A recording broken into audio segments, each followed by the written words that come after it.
Welcome to my new blog. তো আজকে হচ্ছে আমাদের রথযাত্রা, জগন্নাথ দেবের রথযাত্রা। তো চলে গেলাম হবিগঞ্জে নৃসিংহ মন্দিরে। আমি এবং আমার পার্শ্ববর্তী দোকানের ছোট ভাই সঞ্জয়কে নিয়ে। একা একা গেলে ভালো লাগে না, তো আমার সঙ্গে আমার বন্ধু শ্যামল এবং ছোট ভাই সৌরভ যাওয়ার কথা ছিল, কিন্তু তারা তাদের কর্মব্যস্ততার কারণে যেতে পারে নাই। তো আমরা চলে গেলাম মন্দিরের ভিতরে। আর মন্দিরের ভিতরে গিয়ে দেখি রথযাত্রার জন্য যেই জিনিসটা বানানো হয়েছে অনেক সুন্দর করে বানানো হয়েছে। আর এখানে দেখতে পারতেছেন ভগবান জগন্নাথ দেবের বিগ্রহটা এখনো আনে নাই।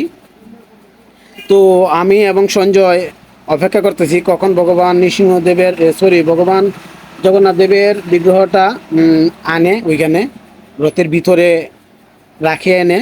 তো তখন আমরা অলস টাইম কি করব, আমরা মন্দিরটা ঘুরে ঘুরে দেখতেছিলাম যে এত মানুষ। তো কথায় বলে যে হিন্দু নাই, বাংলাদেশে হিন্দু নাই, তো এত হিন্দু কোথায় থেকে আসলো? আর যে মন্দিরটা এখন দেখতে পারতেছেন, এটা বাংলাদেশের মধ্যে দ্বিতীয় স্থানে আছে। ইসকন, বাংলাদেশ ইসকন মন্দিরটা করছে। তো হবিগঞ্জের যে মন্দিরটা, ইসকন মন্দিরটা, ওইটা বাংলাদেশের দ্বিতীয় নম্বরে আছে। আর প্রথম যে ইসকন মন্দিরটা আছে বাংলাদেশের মধ্যে, এটা হচ্ছে চট্টগ্রামে প্রবর্তক ইসকন মন্দির। আর এখন যে মন্দিরটা দেখতে পারতেছেন, এটা হচ্ছে ভগবান শিবের মন্দির।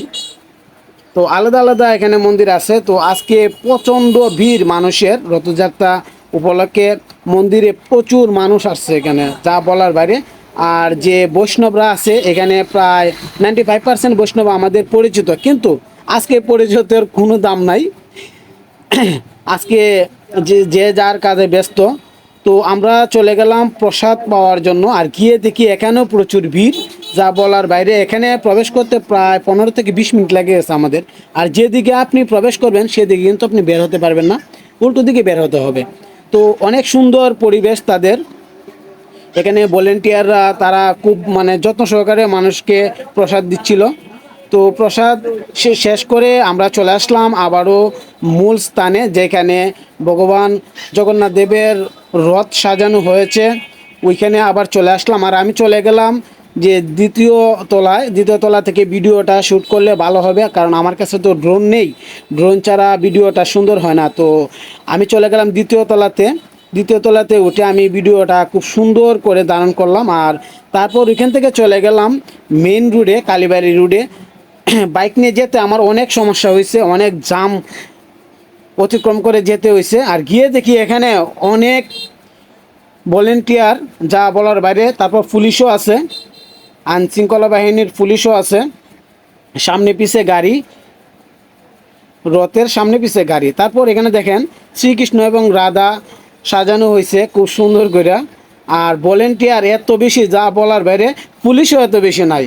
তারপর এখানে দেখেন চিত্রাঙ্কন করা হয়েছে রোডের মাঝখানে, গাড়ি চলাচল একেবারে বন্ধ।